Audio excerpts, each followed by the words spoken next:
नमस्कार। कांग्रेस के कद्दावर नेता अरशद अली ने आज अपनी बातों को रखा। समाचार विस्तार से।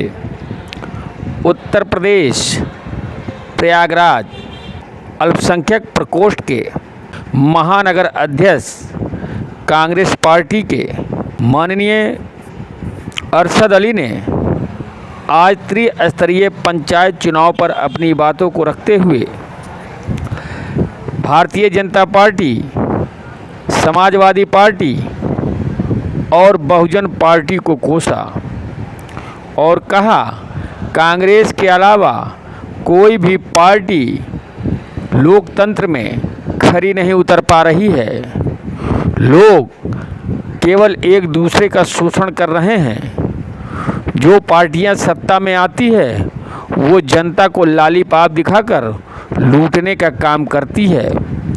बेरोजगारी, महंगाई अपने स्वभाव पर है, लेकिन उस पर सरकार किसी प्रकार का रोक नहीं लगा पा रही है। और आपदा में कोरोना जैसे महामारी जो पंख फैलाकर पूरे देश पर हावी हो रही है, उसकी रोकथाम के लिए भी किसी प्रकार की कोई कार्रवाई नहीं हो पा रही है। उल्टा बेरोजगारी अपने स्वभाव पर चढ़ती जा रही है। जो मजदूर दूसरे देशों में पिछले कोरोना काल में घर आके वापस गए थे, वो फिर वापस भागने को बेकरार हैं, क्योंकि किसी प्रकार का कोई काम धाम नहीं है। और लॉकडाउन लग जाने के बाद तो बेरोजगारी सर चढ़ के बोलेगी। वहीं महानगर अल्पसंख्यक प्रकोष्ठ के महानगर प्रयाग अल्पसंख्यक प्रकोष्ठ के अरशद अली ने कहा कि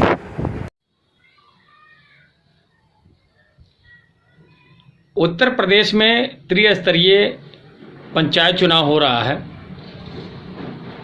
कांग्रेस पूरे दमखम से जो है पंचायत चुनाव पे अपने प्रत्याशी खड़ा किए हैं। आप प्रयागराज से हैं। हमारे चैनल के माध्यम से दर्शकों को आप बताएं कि प्रयागराज में कांग्रेस ने कुल कितने प्रत्याशी खड़े किए हैं और किस हिसाब से वो चुनाव लड़ रहे हैं। पंचायत का चुनाव जो आगामी 15 तारीख को होना है, इसमें कांग्रेस पार्टी पूरी दमखम से अपने प्रत्याशी, समर्थित प्रत्याशी को उतारा है। प्रयागराज में हमारे 61 प्रत्याशी चुनाव के मैदान में हैं। और जैसे पहले हमारे पंचायत के चुनाव में हमारे पास सीट नहीं थी, मगर ये चुनाव आने वाले 2022 का एक संकेत रहेगा। जिस तरीके से हमारी राष्ट्रीय महासचिव और उत्तर प्रदेश प्रभारी श्रीमती प्रियंका गांधी जी और हमारे प्रदेश के शानदार अध्यक्ष अजय कुमार लल्लू जी ने मेहनत की है और कांग्रेस को फिर से उत्तर प्रदेश में वापसी का एक संकल्प लिया है सारे कांग्रेसियों ने। उसके तहत आपको ये रिजल्ट 2 मई को निश्चित रूप से कांग्रेस के पक्ष में नजर आएगा।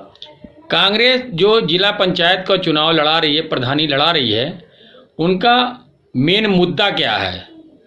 मेन मुद्दा इस समय विकास का है, बेरोजगारी का है, जंगल राज का है। जिस तरीके से उत्तर प्रदेश में एक तानाशाही चल रही है और जिस तरीके से अत्याचार हो रहा है, गरीबों के साथ हो रहा है और महिलाओं के साथ उत्पीड़न हो रहा है, और आप नौजवान हमारे बेरोजगार होकर टहल रहे हैं। बहुत सारे मुद्दे हैं और इन मुद्दों पर हम लोग चुनाव लड़ रहे हैं।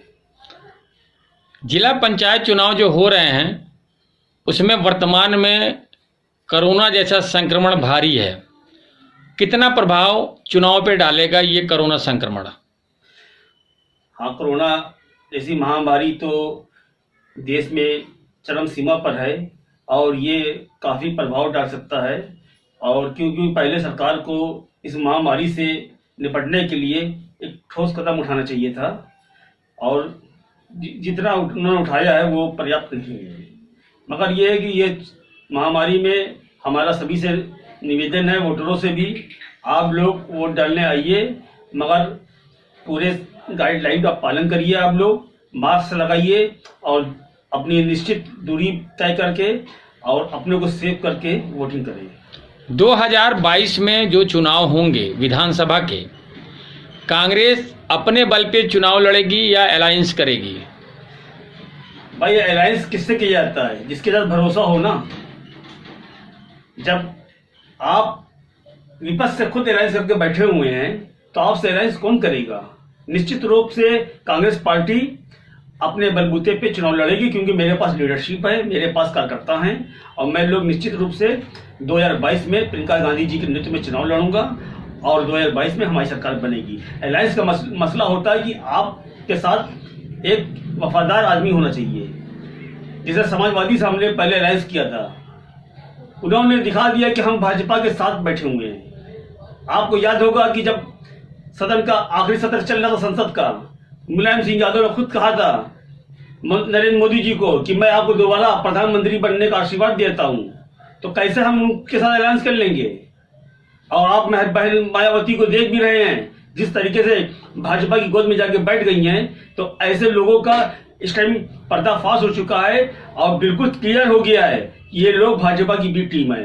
कांग्रेस की लड़ाई सिर्फ भारतीय जनता पार्टी से है, देश बचाने के लिए है, संविधान बचाने के लिए है और देश को खुशहाल लाने के लिए जिस तरीके कांग्रेस पार्टी ने काम किया है उसको फिर से दोबारा हम लोग पटरी में लाने का काम करेंगे। कहा जाता है कि हर पार्टियां विधानसभा का टिकट देने के लिए पैसे लेती हैं, चाहे वो बहुजन समाज पार्टी हो, सपा हो, यहाँ तक कि बीजेपी में भी है। 5-5 करोड़ रुपए विधानसभा के लिए, विधायकी सीट के लिए लिए गए हैं। क्या कांग्रेस भी इस कदम पे चलेगी? नहीं, हमारी पार्टी कभी पैसे की लेन देन में नहीं पड़ी है। ये कांग्रेस का इतिहास है, साफ छवि हमारी पार्टी की है और हम लोग न पैसा लेते हैं और न पैसा देने के पक्ष में हैं। हमारी पार्टी कार्यकर्ता अपने दम पे चुनाव लड़ते हैं और जनता के बलबूते पे चुनाव लड़ेंगे और जनता ही उनका पैसा है, जनता ही उनका सब कुछ है। हमारे चैनल के माध्यम से जनता को क्या संदेश देना चाहते हैं आप?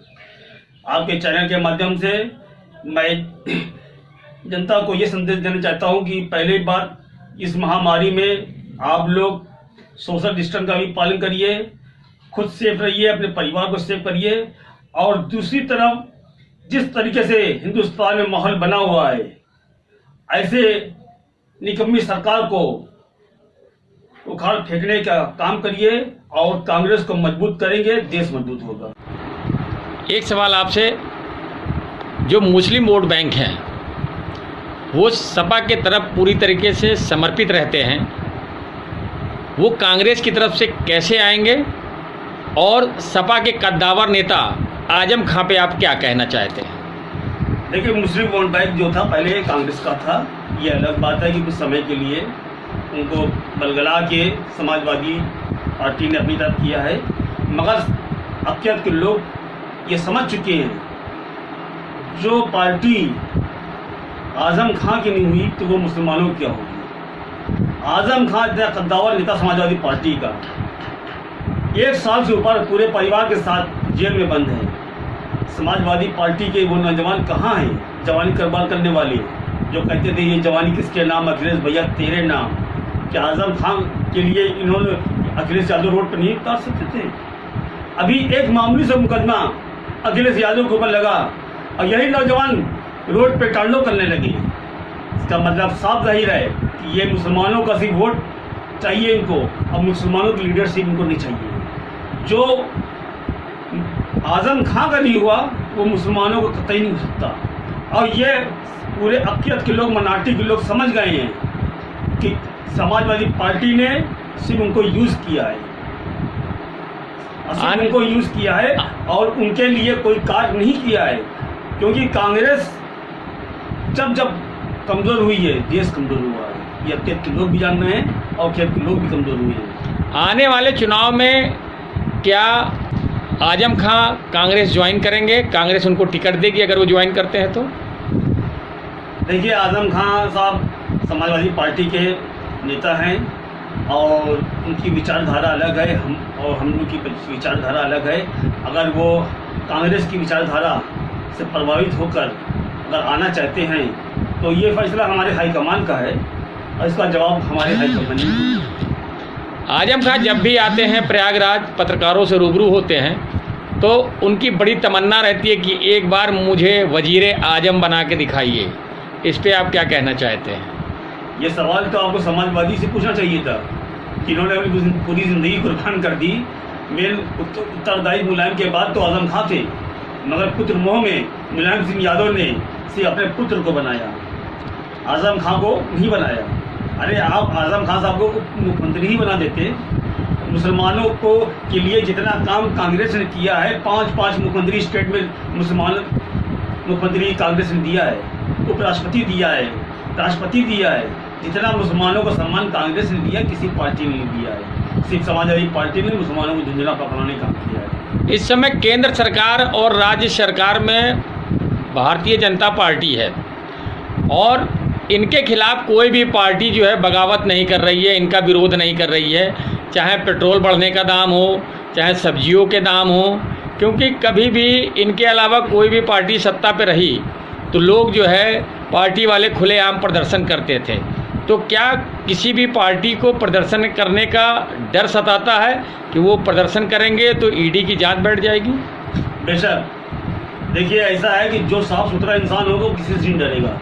हमारा राहुल गांधी जी अकेले मोर्चा लिए हुए हैं, हमारी बहन प्रियंका गांधी जी अकेले मोर्चा लिए हुए हैं, क्योंकि ये लोग साफ छवि के लोग हैं। इनके ऊपर कोई भी आरोप सिर्फ नहीं कर सकता आदमी, क्योंकि समाजवादी पार्टी हो चाहे बहुजन समाज पार्टी हो, इन लोग भ्रष्टाचार में लिप्त है। आज से अधिक मामले में प्रियंका ये मायावती के ऊपर भी मुकदमा चल रहा है और अखिलेश यादव के ऊपर मुकदमा चल रहा है। जिस तरीके से भ्रष्टाचार में का नाम लेकर आजम खां को जेल भेजा गया है, उसी भ्रष्टाचार में लिप्त तो यादव परिवार भी पूरा है। उनको क्यों नहीं जेल भेजा गया? क्योंकि वो उनके आगे भाजपा के आगे वो झुक गए हैं और उनसे यही तय हुआ है कि आप किसी मुद्दे पर बोलेंगे नहीं, आप चुप रहिए, तभी आपकी जान बचेगी, नहीं तो आप भी जेल में जाएंगे। ये डर के मारे ये सड़क पे नहीं आ रहे हैं। आपके पास 57 विधायक हैं और कांग्रेस के पास 7 विधायक हैं। मेरा प्रदेश अध्यक्ष जब बंद हुए थे जेल में तो पूरे प्रदेश में 7 विधायक मिलके पूरे प्रदेश में हम लोग ने कोहराम मचा दिया था। और इनके इतने विधायक होने के बाद भी ये चुपचाप बैठे हुए हैं, विपक्ष का कोई रोल अदा नहीं कर रहे हैं। ये सीधा भारतीय जनता पार्टी गोद में जाके दोनों पार्टी बैठ गई है। जनता बाखूबी जान चुकी है और 2022 में जनता इनको जवाब देगी और प्रियंका गांधी जी के नेतृत्व में उत्तर प्रदेश में कांग्रेस सरकार बनने जा रही है। एक सवाल आपसे और, ओवैसी के बारे में आप क्या कहना चाहते हैं? ओवैसी के बारे में जब जाहिर है, उनके बारे में क्या कहा जाए, उनके बारे में बोलने से, उनको हाईलाइट करने से क्या फायदा? वो सब जानते हैं कि किसके लिए वो काम कर रहे हैं, किसके लिए काम नहीं कर रहे हैं। जिस दिन ओवैसी साहब तेलंगाना में 119 सीट पर चुनाव लड़ लेंगे, उसके बाद मैं जानूंगा कि हाँ आप नेता हैं। आप अपने यहाँ 7 सीट पर चुनाव लड़ते हैं और दूसरे जहाँ जाके वोट काटने का काम करते हैं। कहीं पर 50 सीट पर लड़ा रहे, कहीं पर 25 सीट पर चुनाव लड़ रहे हैं और मुसलमानों को बलगला कर ये वोट कटवाने का काम करते हैं। ये भारतीय जनता पार्टी के टोटल एजेंट हैं। अपना परिचय देते हैं। मैं अरशद अली, ब्यूरो चीफ अतुल रस्तोगी, अल जजीरा न्यूज, प्रयागराज।